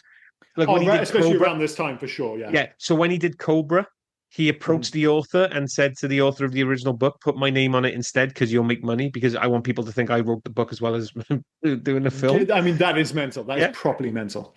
Uh, the specialist was Sharon Stone. He believed people wanted to see him more than Sharon Stone, so he was naked more than Sharon Stone. I mean, that is, if he's actually made that assessment, and he is naked a lot in that film, that is bananas. Although, based on his look, that's the first thing I thought of when you said about Stone being in this film. Around the same time, or just a few years before, you get what's called Demolition Man. And I think like that Demolition Man look just would kind of immediately transition to this film. But yeah, he's going to have his input. He's going to have a say. Although this is one of those rare instances where maybe Stallone forcing himself behind the camera, getting a little bit more creative control, wouldn't necessarily be a terrible thing for this film. Right. So the final fact then: after Todd is dumped, the junked aircraft carrier has the number 42 on the deck, making it the USS Franklin D. Roosevelt. Oh, so they've just dumped Franklin D. Roosevelt onto the planet as well. Why not? It's full of cool little nods. But that leads to Hugs the Future. This is where we ask a question: remake, sequel, Let It Die, or Leave Well Alone. Honestly, I would more than happily see more Todd. I just want a different director. I made my joke about Verhoeven and the sexy sequel, but if you had like old man Todd, like on the new planet, like the continuing adventures of Todd, it's never going to happen, just to be clear. And it's not essential, but I wouldn't be against it. Like you said, I like the world. I like the character. I just don't think it's brilliantly directed, but there is room for a superior sequel to this film. We've probably missed the boat now because it's 30 plus years later, but there was definitely room for a superior sequel to this film. Like I said, this is wish fulfillment stuff. Do I want to see a sequel to this film? If you told me like, tomorrow, like, dude, they've just announced Soldier 2 directed by like, I don't know, fucking whoever, I'd be like, yeah, I'm totally on board. So this is not an answer I usually give on this one. But I could do a remake. Okay, I definitely could see a remake. I mean, yes, okay, I can't. I don't know an actor at the moment that could do. That's my issue with it. Yeah, I get it. But the story setting, a better director, a younger director, I take fucking Dune guy, Villeneuve. Oh, yeah, I would take Villeneuve as well, but imagine Villeneuve decides to do Soldier 2. That'd be amazing. No, not Soldier, just a remake. Just give me Soldier. A straightforward remake. Yeah. I don't just do it again. I'd be all right with that. The thing is, when I think of this film, the first thing I think of is Kurt Russell. That's my issue with it. I do think a big part of it is he is the soldier. So that's why I would put it this way: if they remade this film as bonkers as that is, and they had a decent director behind it, that's cool as well. But I would still pick a sequel, a legacy sequel, just because of the Kurt Russell thing. I'm not huge on legacy sequels, and what we've always said is, even with legacy sequels, what we've always said is legacy sequels, remakes, they will not deter my enjoyment of these films. Yeah. So remake it all you want. Put like fucking Peter Dinklage as Soldier. It's not going to upset me. No. Peter Dinklage will be one of the Helghast soldiers, obviously. Yeah, obviously. But you know what I mean? That's not going to take my enjoyment away from this one. I mean, case in point, 2024 is The Crow. Probably one of only 3 people in the cinema that went to watch that film. But it didn't take my enjoyment away from the Brandon Lee one. I actually watched the Brandon Lee one to watch the taste out of my mouth of that. But I haven't got enough attachment to care about this one. Yeah, that's the other but thing. I'll still take another Crow remake. I mean, you're going to get it right again at one point, maybe. I don't know. I mean, I completely agree with you on that point. Like, it's like the Total Recall remake, the RoboCop remake, the Nightmare on Elm Street remake. None of them were very good. None of them have made me enjoy the originals. Okay, so the problem is as well. Thank you for bringing them up. I will take a remake, make it a fucking adult film. I don't want a PG-13 Total Recall, RoboCop, any of this. I don't want that because that was a weird period, wasn't it? Yeah, he's going to shoot everyone with fucking paintballs on the trash planet. No. You know what the problem is, don't you? They made the mistake around that time of giving these movies too big a budget. It's like RoboCop. Yeah. People forget RoboCop was made on like a tiny budget. Yeah. And then when they remade it in 2014, I want to say, they had this big, huge cast with famous faces. A lot more money was spent, and suddenly they freaked out and they're like, "We've got to recoup this money." Oh, wasn't it like a RoboCop fucking cartoon and all this other shit? And it's like, oh, we'll make it PG-13 because this film needs to make 200 plus million to make its money back. That film should have been made, did it need a remake? Absolutely fucking not. Let's just make that abundantly clear. But if you're going to remake it for like 30, 40 million so that, you can make it a hard R, 18, whatever you want to call it, and you only have to make like 100 for it to be a hit. And they kept saying with Total Recall, big, huge budget. Let's make it PG-13. My God, are you missing the fucking point with those films? Yes. Shoot some people in the dicks, bitches leave. Do you know what I mean? Just stick with what you know. Line. Perfect. I feel like that line has become just more and more, so like it's just become a better line. It's aged like a fine wine. For you, like when I was like 10 watching RoboCop, everyone used to like quote, it's like, Dead or Alive, You Come With Me, I'll buy that for $1. But now even to the point where you would go no no no no no no no no no. But yeah, I'm with you. Now, if you ask me what's my favorite line from RoboCop, without question, it's "bitches leave." 100%. You do it to my friends. You do it to my friends when they leave. Bitches leave. And they snort the wine and stuff. Yeah. Clarence Boddicker is a fucking all-timer. Yeah. Make a change to this where we just like if you could only make one change to make this movie better. For me, it's without question implement Kane and the new gen soldiers into the narrative more consistently. Like I said a bunch of times, the big showdown doesn't have as much weight as it could. There's a good film here where it doesn't have to lean into the whole Seven Samurai thing for 40 minutes. Get those guys more involved in the narrative, in the script, much earlier.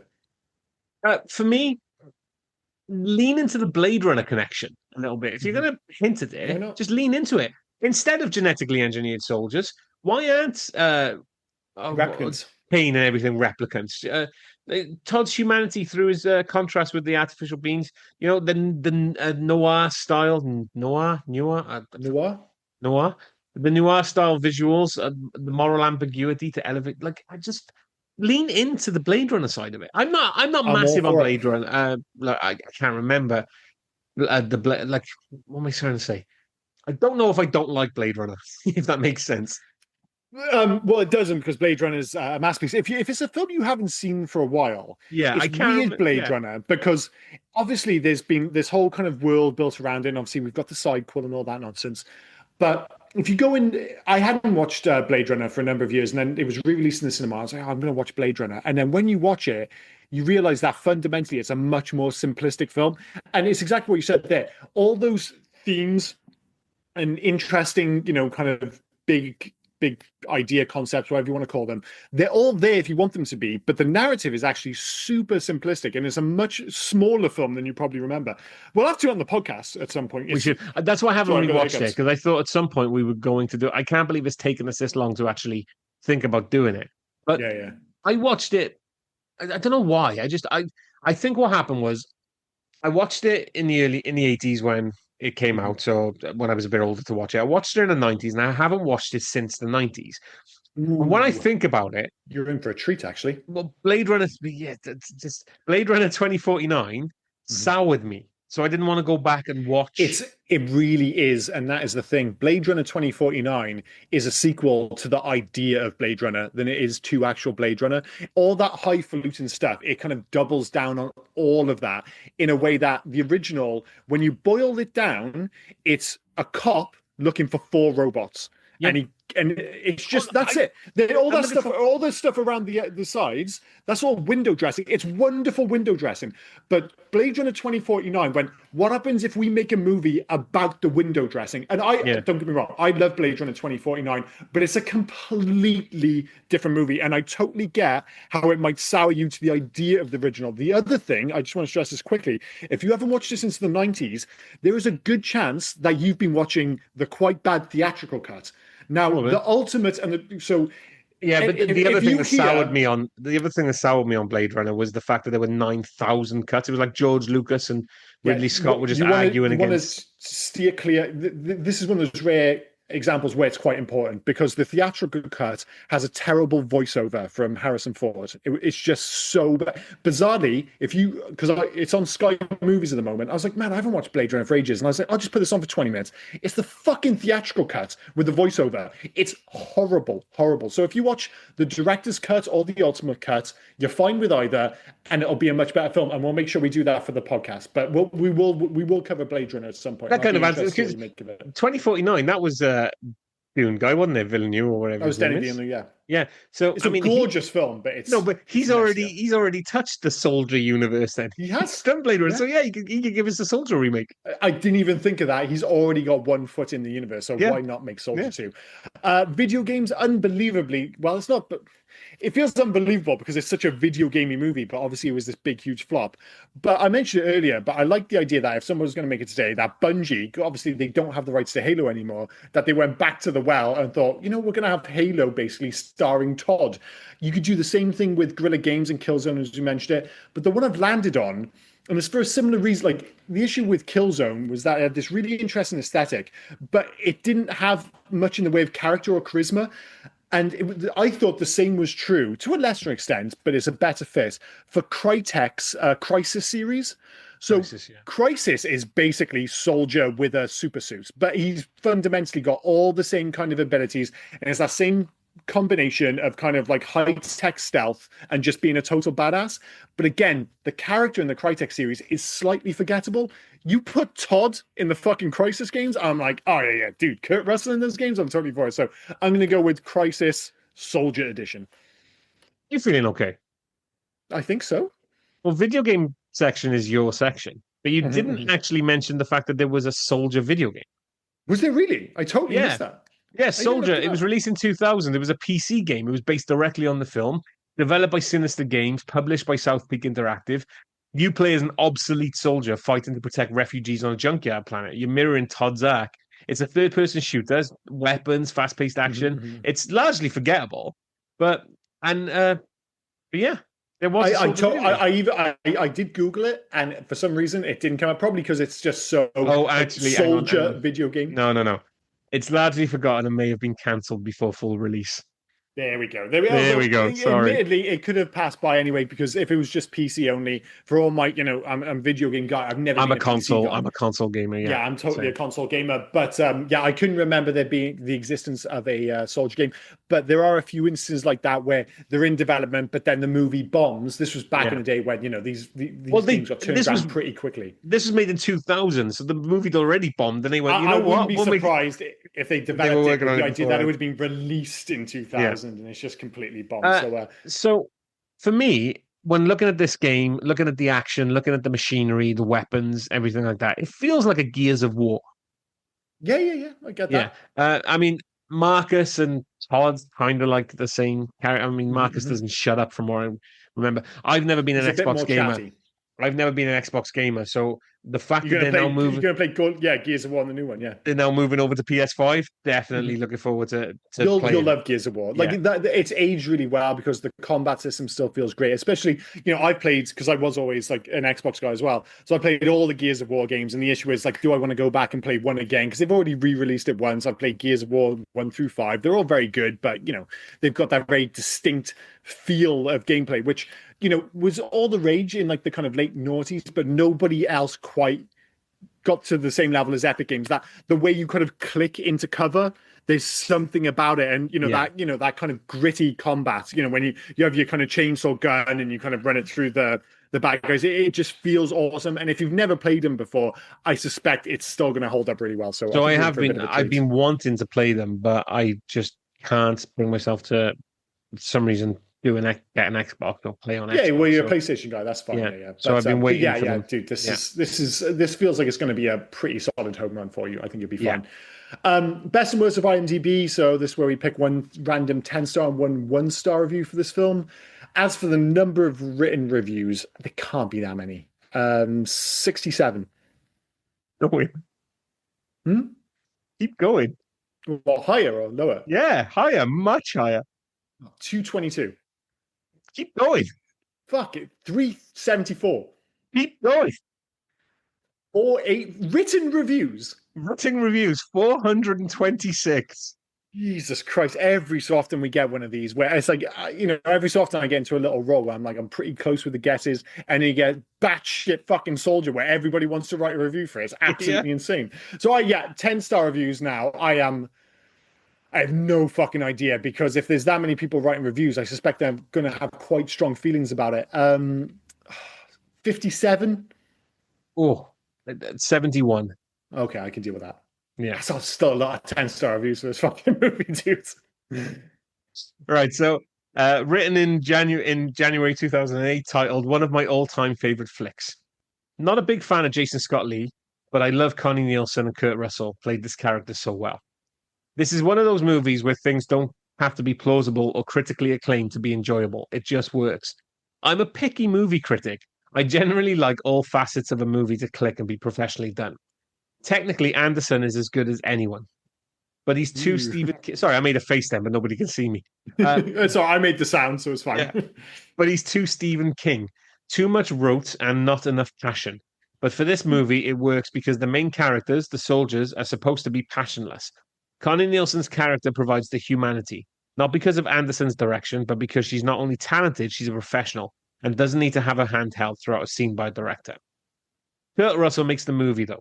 From his intro to the very end, he stays in character perfectly. I'm sure a lot of people hated the pace of the movie. It is boring if all you wanted is non-stop violence. But the point of the movie wasn't violence, and maybe that's why people don't like it that much. But hey, to each their own. Now, I agree with this guy for a lot of it. Yeah. But when it is boring if all you wanted is non-stop violence. It is a film called Soldier.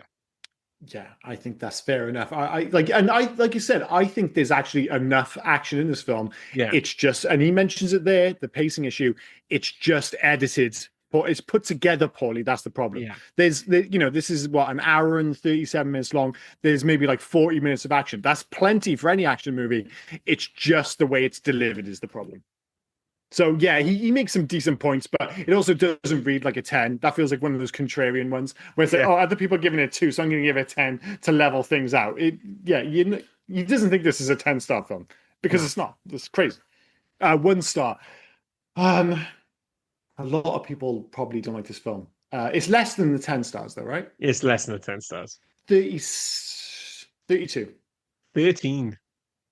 Fair enough. Yep. Fair enough. Yep. I thought a few people might find this quite unbearable, but anyhow. Right. So it feels like this guy came out of the cinema and went straight onto IMDb in its original form and he wrote it in October 98.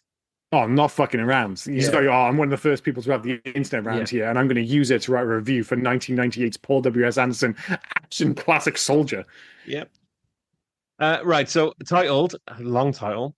A first-year film major could have made this. This is by far the worst movie I've paid $7.75 for in 1998. Nice. That's the title. That could have just been the review, but that's the title. Yeah. That's a lot. This movie can't make up its mind. It's billed as an action flick, tries to get deep and sensitive. It's just plain stupid. I can't even begin to say how awful it is. I think Attack of the Killer Tomatoes had a better storyline. Your money would be better spent on buying a bottle of booze for an alcoholic. If you see this movie, don't say I didn't warn you. As an interesting review, but fair play. He's keen, not keen. And yeah, that does have the air of somebody who's just written it on the way out of the cinema while still fuming about, clearly maybe he's like, he could have spent that he's like, man, I really need to spend that $7 on my grocery this week, and I've spent on going to see Soldier instead. But well, it brings us to our own ratings and recommendations, and I've kind of hinted at where I think I am. I went back and forth between 2 and 3. Now, make no mistake, this film is, as I mentioned numerous times, isn't without its charms, but it's also not very good. So I've settled on a 2. If I was you, I'd go for a 2.5. I'd feel comfortable with the 2.5 or a 5 out of 10, but I'm willing to commit one way, and I'm going to say 2 stars, and I'm not going to recommend it, but I will say it's an oddly watchable 2-star for you. You can have 2-star for reviews, which are like really disappointing and no fun. There's fun to be had here. And this film is sneaking around 3 stars, but it just, there's, as I said, that long stretch where I'm just like, come on guys, let's fucking get going. It was just a bit too infuriating. So it's a 2 and a no from me. It's a 3 for me, but it's not a recommend. I don't know anyone aside from me, you, and Dave that I would recommend this film to. Yeah, Like, definitely. you got to watch this film. Like, we're the guys. This film is, well, maybe not so much you, Dave, and I definitely. But we're the guys that this film is made for. I'd say me as well. I like you said. I think No, we're no, no. just. Say It's me just as about well. where Damn we're it. forgiving. You can say me as well. Damn No, it. no, no. Like we've talked about this film now much longer than Soldier probably deserves, like an hour and a Yeah. half. And as I said earlier, we've agreed on almost everything. But I just knew that it was like we were going to fall either side of 2-3 star Yeah. reviews. Yeah. Yeah. But I suspect it's like a Rizzler paper. Like we could have just as easily both landed on 2.5. It's just you're a little bit more forgiving of its foibles. I'm a little bit more critical, and that's all we're really talking about. I've just tipped over to 2. You have fonder memories of it. You're in 3. Like I said, it's a 2-star, but I totally understand when you say, "Oh, I like this film. It's 3-star." I understand it. I get it. It's absolutely is insane, isn't it? Because I will, like, you've just said it and you've said it completely right. I will be more forgiving with these kind of films. Mm-hmm. But we already said it in the pub as well, didn't we? When you came down to Cardiff, I can't forgive the bigger ones. Like Titanic was one we mentioned. I Mm-hmm. can't forgive the shit the Titanic does. Like I can't look past it. But I, that's the difference, I think. Titanic is just not for you. Like it's just no, not for you. Whereas this film is the my argument being that this film is for me. I love those no. action films from the 80s and 90s. This is a very Liam Rob kind of movie. It's just, we have those different foibles. But like you say, it's like, if a movie's not for me, but I can like see the good in it, I'm willing to kind of go down that road. Yeah, Whereas yeah. you're just like, dude, fucking love story in a boat. I hate love and I hate boats. Fuck Titanic. And that's the end of it. And I'm not going to talk you around. And that's absolutely fine, which is really interesting because this leads me into my choice for next week. Now, I was umming and ahhing about this one. I've not seen this film. And I'm like, there's no way I'd watch it unless it was for this podcast. And I'm Oh, like, all right, let's fucking do this. So it's 1989. I'm not sure that's going to help. no, The director is Dorian Walker. I don't think that's going to help either. no. The Not a star, clue. this might help, is Robin Lively. Robin Lively. Can't picture her. How about if I said really dodgy, extremely white rap battle? Does that help? No fucking. Hang on now. This isn't Cool as Ice, is it? No, oh, dude, that would be a great shout, though. Oh, Now I okay. wish I'd been cool advice. No, this is Oh, 1989. Teen Witch. Teen Witch. There we go. There we go. You got Oh it my eventually. god. I didn't even Now, know the right. rap. Top that. Yeah, it's right. Now, the reason I want to do this, I was looking through Amazon Prime, and there are a whole bunch of Yeah, really dodgy movies You on were there right insane. now. You were where I was texting me just like, those movies. dude, there's so many movies. I'm like, oh man, those kind of like, I'm not going to watch these, but I'd watch them for the podcast because it'd be quite fun. This is like top of that list where I keep seeing clips of Teen Witch, and I'd heard about it for years of being this kind of like disaster piece of a movie. I sent you the battle, didn't I? The rap You sent me the rap Yeah. battle, and I was like, fuck, I can't believe this is a thing. And the thing is, this is on Amazon Prime, and it's leaving in the next 30 days.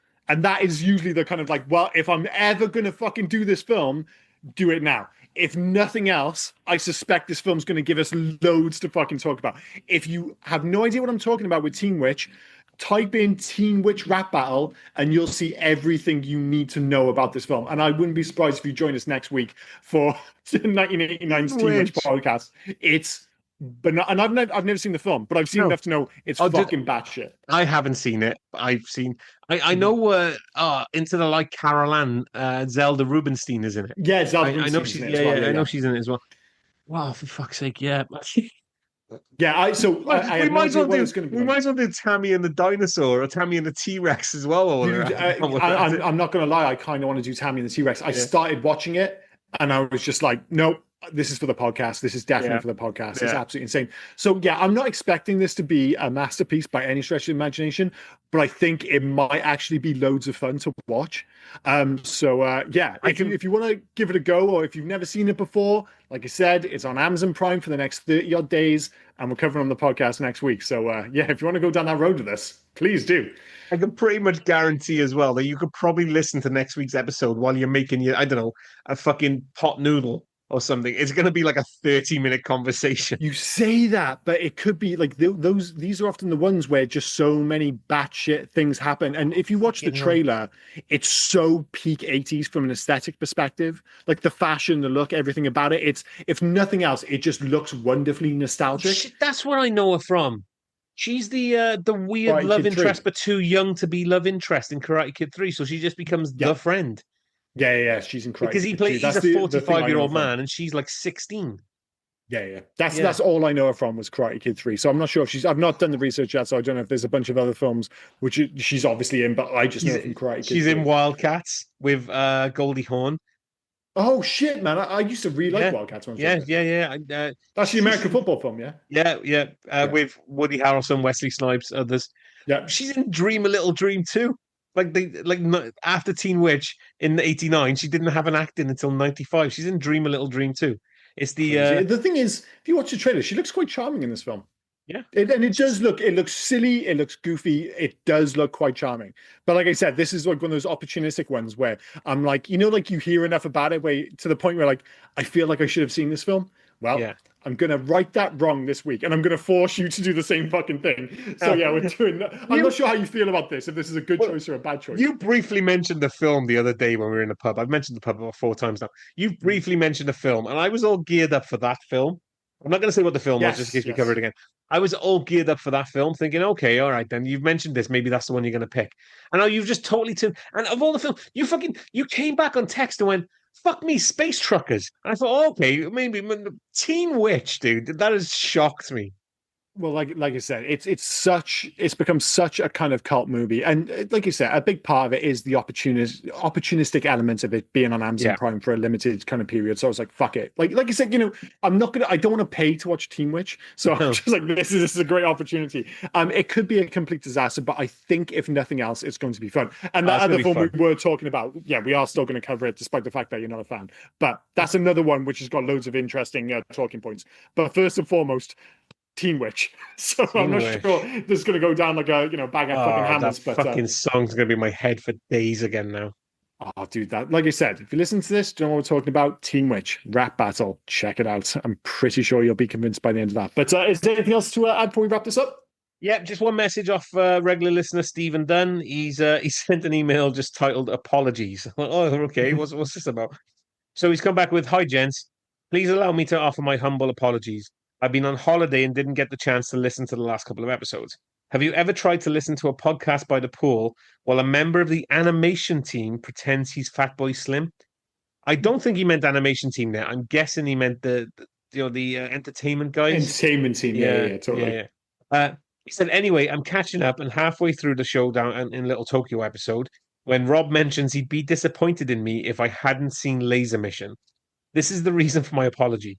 Rob, I feel like I've let you down, both you and myself. I genuinely don't think I could be more disappointed in myself if I cheated on my missus while my kids watched.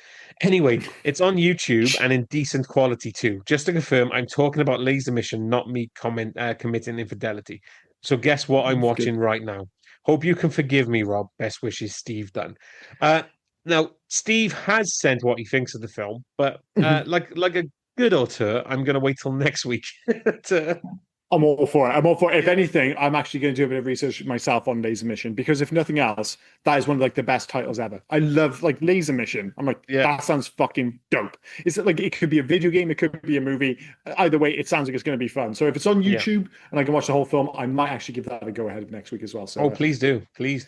Well, maybe to kind of help me forget Teen Witch. Who knows? He's like, I hope they pick Laser Mission. No, we're watching fucking Teen Witch next week, dude. Yeah. So I'll be interested to hear from Dunn if he's watched this before. If this would have been in his wheelhouse. Are we just interrupt to Stephen now and just going, mate, have you seen this one? Dude, have you seen this one? What about this one? He has seen most of the bullshit films you've seen. Usually because there's just always assumption. There's today, when you're like, oh, have you seen Death Race 3? Absolutely not. You can bet the farm that I haven't seen Death Wish 3. In the same way, I assume that both you and, say, Steve have definitely seen Death Race 3. So, but I probably would with him. I probably would say he probably hasn't seen the sequels I've seen. He seems like more of a aficionado for the straight to DVD B movie Yeah, stuff. no, Yeah, yeah. You're pretty unique in like how far you're willing to go down the sequel rabbit hole for some of these films. I mean, the commitment is unbelievable, but it's led to many great conversations on this film. And when I'm literally sitting here and I'm finding it all out firsthand, I had no idea. So it seems to be happening every single week at the moment, where we're just finding a series of just you remember that film? Do you know there was 14 sequels? No, regale me with the synopsis for each. I can't wait to tell you about all of the Teen Witch sequels. There aren't any Teen Witch sequels. There aren't any Teen Witch sequels. That's okay. Yeah. But your face for a minute then was like, well, surely if you haven't seen Teen Witch, actually no, I wouldn't put it past you. I haven't seen Teen Witch, but I've seen Teen Witch 3. The one person who said I haven't seen Gladiator, but I might watch Gladiator 2. I'm like, Jesus fucking Christ, this guy. Anyway, I've been Liam, he's been Rob, and you've been listening to the Hey Guys podcast. Cheers, guys. Catch you. Cheers, guys. Bye now. Oh, and before I forget, where can folk reach us if they were so inclined to? Well, you can actually reach us on Hey You Guys 80s at Facebook, Instagram, and on Twitter. But if you want to send us a mail, do heyyouguys80s@gmail.com. Send us in your recommendations. Send us in your thoughts about any of the episodes. Just literally talk to us. We'll have a one-sided talk with you on the podcast. Yeah. We're nice folk. Get in touch. But no, cheers, guys. Bye-bye. Cheers, guys. Bye now. Hey, you guys!